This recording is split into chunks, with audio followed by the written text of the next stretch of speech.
Petro anamwambia Yesu kwamba tumefanya kazi ya kuchosha usiku kucha tusipate kitu, kwamba tumekaa kwenye zamu zetu usiku kucha na hatujapata kitu. Sio kwamba hatujaenda kuvua, sio kwamba hatujashuka kule kwenye uvuaji, kwenye samaki kule ambako kwa samaki tunao wa kutega siku zote, sio kwamba hatujaenda kule, tumeenda kule pia, lakini bado tumefika kule tumekuta samaki hamna, sisi tumechoka. Hivi ndivyo Petro anavyosema. Sasa kuna mtu ambaye pia umechoka, ni kweli umechoka, wala hata mimi sisemi kwamba hujachoka. Umechoka, umeomba, umefunga ibada za usiku na uzuria, maombi unahuzuria, pengine hata muda mwingine unajinyima, unaenda, umechoka. Kuchoka pia ni pati ya Mkristo, unaelewa? Kama kuna mtu ambaye ulikuwa haujui, kuchoka pia ni pati ya Mkristo. Na kuchoka watu wanafikiri wanachoka tu waumini, hata watumishi kuna muda ambao wanachoka. Mfano wa kwanza ni Elia. Unachoka, kuna muda ambao unachoka. Lakini kuna vitu ambavyo mimi binafsi nimejifunza pale ambapo unakuwa umechoka, kwa sababu Petro pia anamwambia Yesu, ukisoma kwenye kitabu cha Luka sura ya 5 mstari wa 5 anasema, Simoni akajibu akamwambia, Bwana mkubwa, tumefanya kazi ya kuchosha usiku kucha tusipate kitu. Unaona hapo pana koma, anasema tumefanya kazi ya kuchosha usiku kucha, koma, alafu anakuambia tusipate kitu, kwamba tumekaa kwenye zamu zetu, tumekaa kwenye ile nafasi yetu, lakini pia hajapata kitu. Kama ni kuomba tumeomba, kama ni kukutafuta tumekutafuta, kama ni kufunga tumefunga Bwana, hata sadaka tumetoa, lakini hata zaka tumetoa, lakini hajapata kitu. Sasa ni kitu gani ambacho kinatakiwa kifanyike kwa wewe mtu ambaye unakuwa umechoka, wewe mtu ambaye moyo wako sasa umesizi, wewe ambaye moyo wako sasa umekwama kweli kweli, yani unaona kabisa kwamba hapa Mungu ni kweli nimeomba, sitaki kwenda sehemu nyingine. Nazungumza na watu ambao wamechoka bado wanataka kuendelea kukaa na Bwana, na wale ambao pia wamechoka wanataka kuondoka kwa Bwana. Wewe pia kaa hapa hapa, kwa sababu hatuna pa kwenda kwingine isipokuwa kwake yeye Kristo na Mwokozi wa kwetu. Kitu cha kwanza kabisa ambacho tunatakiwa kufanya ni kupumzika.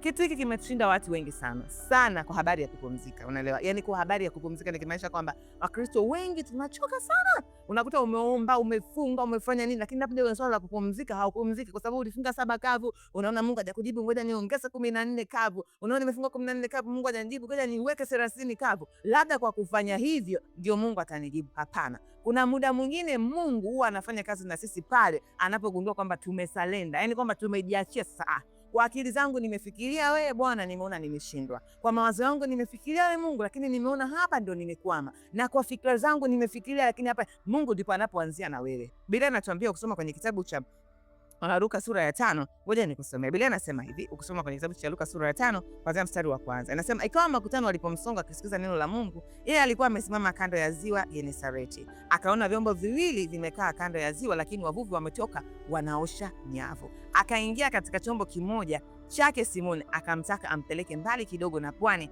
akaketi akafundisha makutano ali chomboni. Biblia inatuambia kwamba hawa watu walikuwa wameenda kuvua samaki. Walipokuwa wameenda kuvua samaki huko, wakawa wameenda na hawajapata kitu. Ambapo hawakupata kitu, Biblia inatuambia kwamba hawa watu waliendelea kuvua samaki. Wakasema hatutoki mpaka tupate samaki, hatutoki mpaka tupate samaki. Biblia inasema wakarudi, wakaenda wakaanza kuosha nyavu zao. So imesi kwamba wakarudi kupumzika, wakatambua kwamba leo imeshindikana, hebu ngoja kwanza tupumzike. Leo imeshindikana, ngoja kwanza tufanye nini? Tukae hapa, tuoshe hizi nyavu zetu, tuweke hapa. Ninachotaka kusema kwamba inawezekana uko umeomba sana, umefunga sana, umefanya kila kitu, umetumia akili zako sana, umeandika maombi mengi, umeenda mpaka Google, umeenda sijui mpaka wapi huko, umeandika maombi, lakini bado hujapata kile unachokitaka. Jifunze kupumzika na Bwana. Kwenye kupumzika na Bwana kitakusaidia kutambua ni kitu gani ambacho kinatakiwa kifanyike. Kwa sababu kuna muda ambao unaweza kuwa unaomba kazi, kumbe Mungu anataka uombe umfahamu yeye. Huwa ninasisitiza sana kwa habari ya nikiwa naongelea kitu cha kuchoka. Huwa nasisitiza sana hiki kitu kwamba jifunze kupumzika. Usiwe mtu ambaye unahangaika na utumishi mwingi.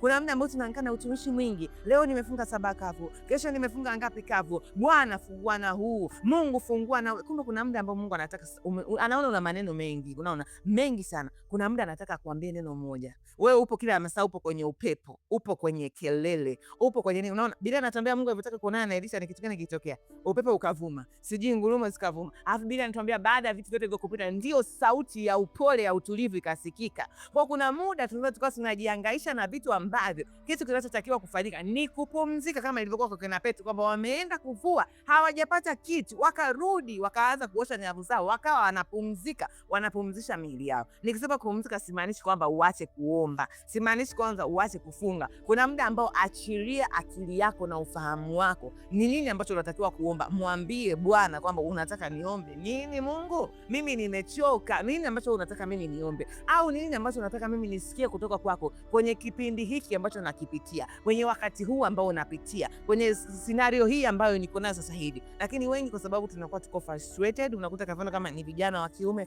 ugumu wa maisha. Leo utasema Mungu labda ngoja niombee pua, kesho ngoja niombee macho, kesho, lakini kumbe Mungu anataka uombe tu moyo safi, unaelewa? Anataka uombe moyo safi kwa sababu kwenye kila mafanikio kuna character ambayo Mungu anakuwa anaitaka. Mungu hawezi kumpa mtu kitu bila kumtengeneza yule mtu. Ndio maana anasema hata vile vilivyoharibika huwa anatabia kufinyanga tena. Lakini mfinyanzi huwa afinyangi kitu ovyo ovyo. Lazima angalie kama huu udongo ni mzuri, huu ni mbaya, huu ni hivi. Yeremia 18 anasema hivyo. Kwa hiyo tujifunze, wewe ambaye umechoka, kitu cha kwanza ambacho unajifunza kutoka kwa Petro ni kupumzika. Yes, ni kupumzika. Pumzika, unaelewa? Pumzika wewe mwenyewe. Acha akili yako, ufahamu wako ukabidhi kwa Bwana. Pumzika, mwambie Mungu, mimi sasa hivi nimechoka. Sijajua ni kitu gani ambacho kinaendelea. Nitaendelea kukuomba wewe. Lakini unataka mimi niombe nini? Unataka mimi niseme nini kwa wakati huu ambao nipo, kwa kipindi hiki ambacho nipo? Na kitu kingine ambacho unatakiwa ufanye pale ambapo unakuwa umechoka ni kumwacha Mungu akutumie wewe. Sio wewe umtumie Mungu. Mara nyingi sana kwa nini tunachoka? Kwa sababu tunatamani kumtumia Mungu. Sio, unanielewa? Yaani tunatamani kumtumia Mungu wakati wa kuchoka. Kwamba kwa nini tunachoka sana? Kwa sababu mara nyingi sana tunakuwa tunatamani kumtumia Mungu, sio Mungu atutumie sisi. Kwa kipindi ambacho umechoka, mwambie Mungu, naomba unitumie mimi. Nimesema hiyo ni pointi ya pili, naomba unitumie mimi. Kwa nini nasema hivyo? Petro na wenzie walichoka. Vile vyombo ambavyo vilikuwa vimewachosha wao, wakaviacha Yesu avitumie vile vyombo. Yesu akatumia vile vyombo viwili kuwafundishia watu. Biblia inasema kwamba Yesu akaingia kwenye kile chombo ambacho kilikuwa ni cha Simoni Petro. Kile chombo ambacho hakikumpa samaki Petro, ndio hicho ambacho Yesu alitumia hicho chombo kuwafundishia watu, kupata watu wakamjua Kristo Yesu. Kwa hiyo muda mwingine unapokuwa tumechoka, tunatakiwa tubadilishe nadharia yetu na kumwambia Mungu, naomba unitumie mimi kufundisha watu wengine, sio mimi nikutumie wewe. Wewe nitumie mimi Mungu kuwafundisha watu wengine.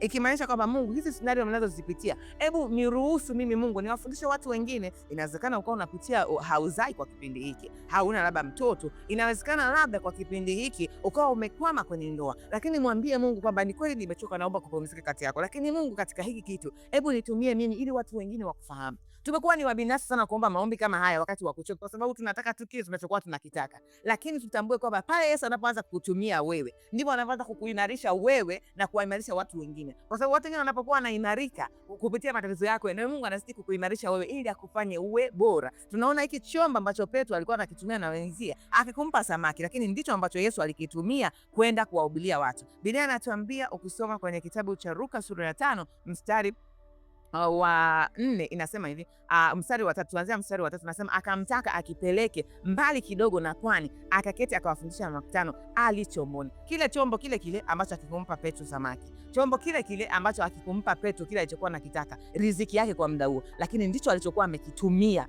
Kristo Yesu kwa kuzungumza na watu, kuwafundishia watu wamekaa sehemu mbalimbali, lakini ni chombo ambacho akikumpa Petro faida kwa wakati ule, lakini Yesu alikitumia. Kwa na sisi tujifunze kumwambia Mungu kipindi ambacho tumechoka, kwamba Mungu nitumie. Pengine Mungu hataki kukutoa kwenye hilo tatizo, ila anataka kutumia hilo tatizo kukutana na watu wengine, kwa sababu atakapokutana na watu wengine, huko ndiko unakozidi wewe kuimarisha na unazidi wewe kukomboka, na akili yako na fikra yako inazidi kupanuka na kuzidi kuongezeka. Kwa hiyo unakuja kugundua, okay, hii njia sio kama Mungu amenipitisha ili aniadhibu, ila anatambua kwamba hii njia ninapopita, napita pamoja na yeye, napita pamoja na kila alichokuwa amekipanga kwa ajili ya maisha yangu. Kwa hiyo nataka tu nikukumbushe kitu kimoja kwa mtu ambaye umechoka.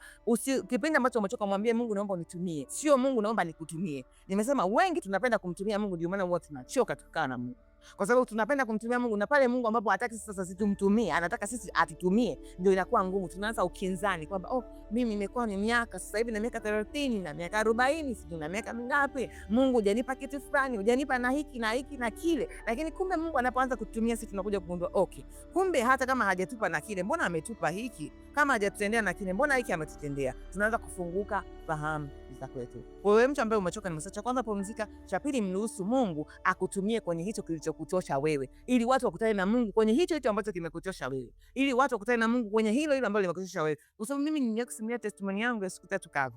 Siku Tatu Kavu ndio video ambayo ilifungua milango mingi sana ya baraka kwangu. Mungu hakunipa kazi, lakini Mungu alitumia kinywa changu mimi kukutana na watu wengine ambao walikuwa wamekata tamaa, ambao walikuwa wamechoka, ambao walikuwa wameshindwa. Wengine pengine walipoza hata tumaini la kuomba, kaja kuza okay, kumbe unaweza kufunga kuomba na Mungu asikujibu kitu, lakini bado ukaendelea kukaa na Mungu na kuendelea kufanya nini? Kutumika ukiwa kwa Mungu. Kwa kitu cha pili nimesema ni hivyo. Lakini kitu cha tatu ambacho unatakiwa kukifanya wewe ambaye umechoka ni kwa kutembea na ahadi ya Bwana. Nikimaanisha nini? Biblia inatuambia ukisoma kwenye kitabu cha Luka sura 5 mstari wa 5 inasema kwamba Yesu alipomwambia alisema toka mpaka kilindini mkashushe nyavu zenu mvue samaki. Biblia inasema Simoni akajibu akamwambia Bwana mkubwa, tumefanya kazi ya kuchosha usiku kucha tusipate kitu, lakini kwa neno lako nitazishusha nyavu tena. Pale unapokuwa umechoka, ahadi ya Mungu kwako inasema nini? Yes.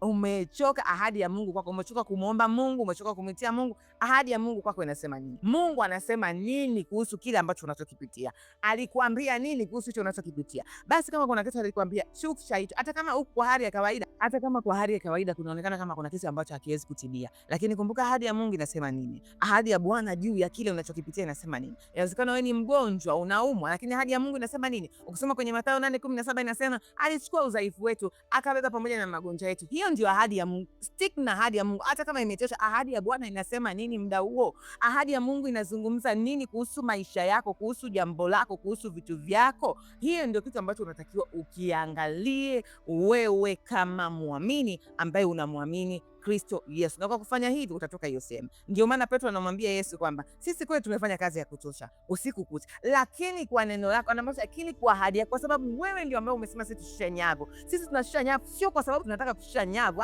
Sisi tumechoka Yesu. Hiyo ndio lugha